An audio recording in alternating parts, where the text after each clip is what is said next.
극빈층에 속하는 노숙인들이 좀처럼 줄어들질 않고 있습니다. 공식적으로 집계된 노숙자 수가 모두 12,000여 명에 달하고 있는데요.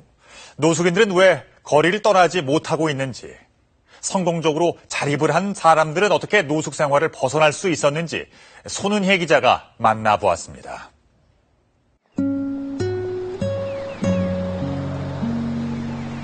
동이 터오는 이른 아침. 사람들이 저마다 바쁘게 일터로 발걸음을 옮기는 시간. 지하철 역사에서 잠을 자고 있던 권오성 씨가 자리에서 일어날 준비를 합니다. 이렇게 거리에서 생활한 지 벌써 5년째. 아침 식사를 하러 무료 급식소로 향하는 길은 언제나 멀기만 합니다. 돈 있으면 내가 먹고 다 먹고 해야 되는데, 안 좋죠. 이런 밥 먹으면. 어려웠던 집안 형편에 연이은 사업 실패, 악화된 건강까지. 권 씨에게 노숙은 어쩔 수 없는 마지막 선택이었습니다.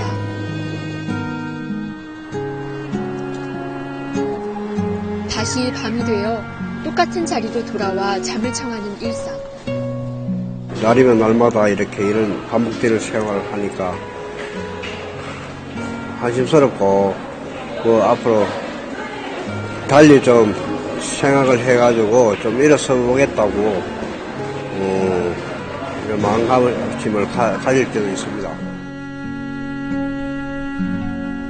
안녕하십니까. 사랑과 희망의 잡지 비기씨입니다. 을지로 입구역에서 3년 동안 노숙을 했던 안광수 씨. 안 씨는 더 이상 노숙을 하지 않습니다. 한때 노숙을 했던 바로 그곳에서 이제는 잡지를 판매합니다. 잡지에 대해서 5,000원입니다. 네. 안 씨가 팔고 있는 잡지는 한 권에 5,000원짜리. 책 한 권을 팔면 책값의 절반을 판매원 본인이 받을 수 있는 노숙인 잡지입니다. 그냥 지나가다가 그냥 호기심에 조금이나마 도움이 됐으면 좋겠습니다. 공공근로를 하고 잡지를 판매하는 일을 시작하면서 정기적인 수입이 생겼고 거리 생활을 벗어날 수 있었습니다. 지난해 9월부터는 고시원에서 살기 시작했습니다. 안 씨는 보다 나은 주거지를 마련할 때까지 좀 더 열심히 뛰어볼 계획입니다. 제가 비기씨 5년 계획을 세웠거든요. 그래서 그 이후에 한 1, 2년 비기씨 판매를 해서 돈을 벌고 임대주택에서 이제 새로운 또 직장을. 안 씨처럼 비교적 안정적인 일자리를 찾아 미래를 계획할 수 있는 노숙자들은 그리 많지 않습니다. 노숙인들이 임시로 일을 할 수 있는 한 작업장입니다. 쇼핑백을 한 장 접을 때마다 30원을 받습니다. 그 소일거리라도 이렇게 용돈을 만들 수 있게 해주는 건 참 고마운 일이죠. 방황하지 않고 뭔가 옮길 수 있다는 거, 자기가 할 수 있다는 거를 알게 해주는. 지난 6월에 문을 연 이곳에는 하루 평균 30여 명이 넘는 노숙인들이 문을 두드리고 있습니다. 그러나 이런 공공일자리의 대부분은 3개월에서 6개월 정도로 한시적인 데다 이마저도 수요에 비해 턱없이 부족합니다.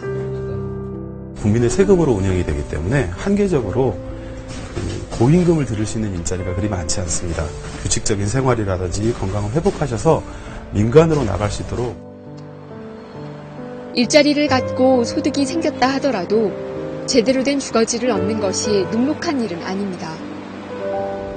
노숙 생활을 벗어나려는 사람들은 쪽방이나 고시원 혹은 임대주택을 찾아 나섭니다. 가장 안정적인 주거 형태는 매입 임대주택이지만 현실적으로 임대주택에 들어가기는 쉽지가 않습니다.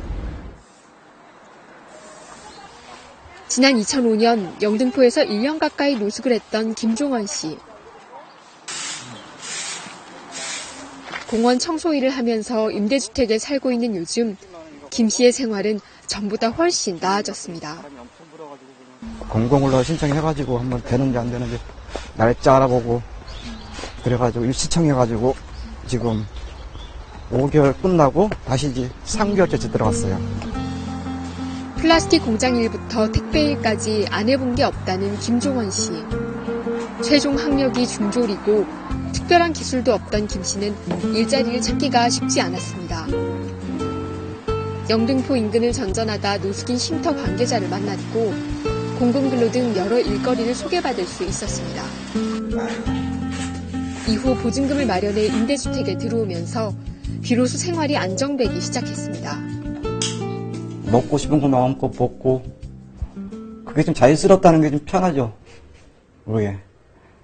그리고 잠잘 때 마음껏 잘 수가 있는 거고요. 임대주택 많이 늘어나면은 이런 생활을 하는 사람들은 줄어들지 않을까. 하지만 김 씨처럼 정부가 제공하는 임대주택에 들어오려면 복잡한 심사 절차를 거쳐야 하고 그나마도 숫자가 많지 않아 한참을 기다려야 합니다. 국토교통부는 노숙자 등 주거 취약계층에게 매입 전세 임대주택 물량의 15%를 공급하도록 규정하고 있지만 실제로 이런 취약계층에게 공급된 물량은 전체의 2% 정도에 불과합니다. 물량이 굉장히 적습니다. 그러니까 2012년도 같은 경우는 한 해 동안 공급된 주거 취약계층 매입 임대주택이 전국에 36호밖에 안 돼요. 36호 공급하면서 이걸 제도다 정책이라 얘기하기 굉장히 민망스러운 거죠. 그런 문제가 있습니다. 임대주택에 들어가려면 입주자 선정위원회의 자격심사를 받도록 되어 있지만 이런 위원회가 구성되어 있는 기초지자체는 전체의 절반밖에 되지 않습니다. 보건복지부 조사 결과 지난해 기준으로 전국에 있는 노숙자 숫자는 모두 12,000여 명으로 지난 2012년보다 400여 명 더 늘어난 것으로 나타났습니다. 살 공간을 찾지 못해 거리로 나서는 사람은 많지만 이들을 위한 주거 정책은 여전히 제자리에 머물고 있는 겁니다. 서울시가 노숙인 570여 명에게 매달 25만 원씩 6개월 동안 한시적으로 월세를 지원한 결과 이 가운데 80%가 지속적으로 같은 주거지에 사는데 성공한 것으로 드러났습니다. 다시 일어설 수 있는 계기만 마련해줘도 노숙자들 상당수가 일상적인 생활로 돌아갈 가능성이 충분히 있다는 얘기입니다. 하지만 이런 초기 지원조차 미미한 것이 우리나라의 현실입니다. 매주 노숙자들을 찾아가 안정적인 주거지를 소개하는 봉사단체들은 해가 가도 나아지지 않는 노숙자들의 사정이 안타깝기만 합니다. 오늘 주거팀 가시는 분이 누구시죠? 종로가 6명, 시청이 3명.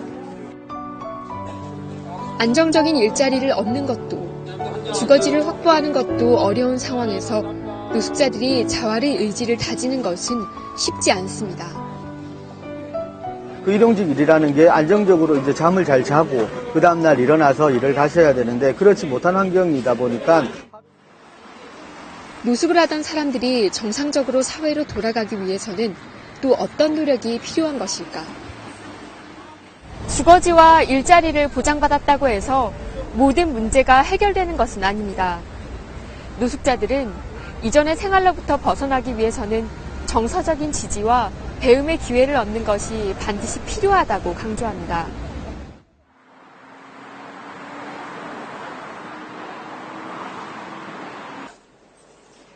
약 드립니다. 지난해 11월부터 결핵에 걸린 노숙인들을 위한 시설에서 간병 일을 하고 있는 김기준 씨. 김 씨 자신도 5년 동안이나 노숙을 한 데다 결핵에 걸린 경험이 있기 때문에 누구보다 그 어려움을 잘 알고 있습니다. 사업이 부도가 난 뒤 빚에 쫓겨 도망을 다니게 됐고 자포자기하는 심정으로 게임에 빠진 채 몇 년을 보냈습니다. 그러는 사이 이혼을 했고 가족들 없이 연숙을 전전하다 노숙을 하게 됐습니다. 결핵에 걸려 80kg 넘게 나가던 몸무게가 47kg까지 빠진 채 병원에 실려가고서야 비로소 자신의 상황을 바로 볼 수 있게 됐습니다. 네, 한순간에 그냥 가버리더라고요. 그 정신 차리고 보니까 내가 왜 이러지, 내가 지금 왜 이렇게 있지, 딱 생각을 들 때 보니까 몸이 다 망가진 거예요. 이 시설에는 김 씨처럼 노숙을 하다가 결핵에 걸린 환자 20여 명이 함께 살고 있습니다. 한때는 희망을 잃은 채 살았지만 이곳에서 여러 교육을 받으면서 새로운 꿈을 꾸게 됐다는 김근배 씨. 내가 할 것을 목표를 정하는 것은 내 한시 쪽이다. 한시 쪽을 먼저 배우자는 것으로 제 목표가 세워졌거든요. 아무런 준비 없이 다시 사회에 나가는 것이 두려웠던 노숙자들에게 새로운 기회가 주어지면서 노숙자들이 재기를 할 용기를 갖게 된 겁니다. 그다음에 좀 심리 정서적인 부분도 안정을 취하셔야 되니까 여러 가지 문화 프로그램도 진행하고 있고요. 그리고 이제 일자리를 위해서 필요한 자격증이 있다면 자격증을 취득할 수 있는 부분도 지원하고 있고요.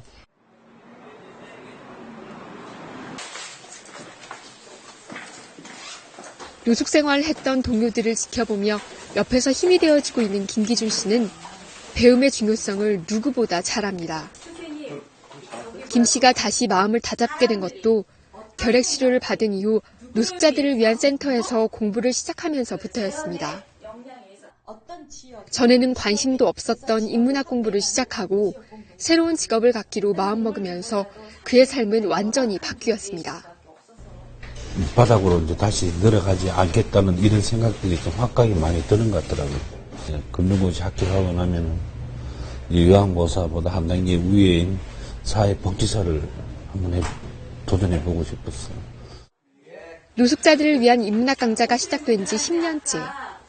센터를 통해 기초적인 지원과 배움의 기회를 제공받은 노숙자들의 상당수는 자활에 성공했습니다.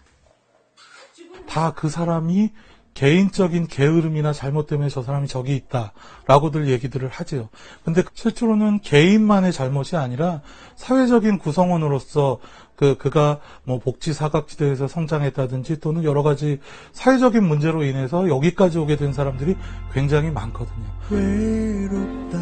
전문가들은 갈수록 일자리 잡기가 어려워지는 상황에서 복지제도마저 부족한 만큼 노숙자들을 보는 시선도 달라질 필요가 있다고 강조합니다. 노숙자들을 무시하거나 특이한 사람으로 보는 대신 우리 사회가 함께 책임져야 할 이웃으로 봐야 문제가 해결될 수 있다는 겁니다. 여러 가지 정책의 실패로 인해서 가장 취약한 분들이 주거지를 상실한 우리 사회의 이웃이고 시민이고 우리 사회가 책임을 지고 이분들에게 다른 주류 사회생활로 복귀할 수 있는 기회를 만들어 드리는 것이 각자의 자리에서 새로운 인생을 준비하고 있는 노숙자들. 사회 공동체의 일원으로 당당하게 세상에 나설 준비를 하고 있는 이들에게 이제는 우리가 답을 해야 할 차례입니다.